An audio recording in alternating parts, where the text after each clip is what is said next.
नशर फिरोज का ख़बर शामिल कयूं पिया। मंसूर मलिक जी रिपोर्ट मुताबिक़ पाटीदार रेलवे ट्रैक ते क्रेकर बम धमाको।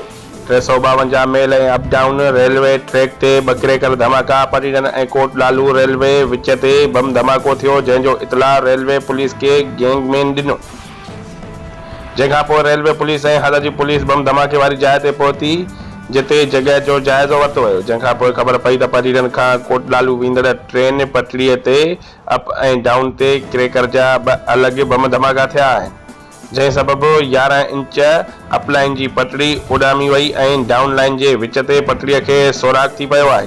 जंहिंखां पोइ पाटीदार में शालीमार एक्सप्रेस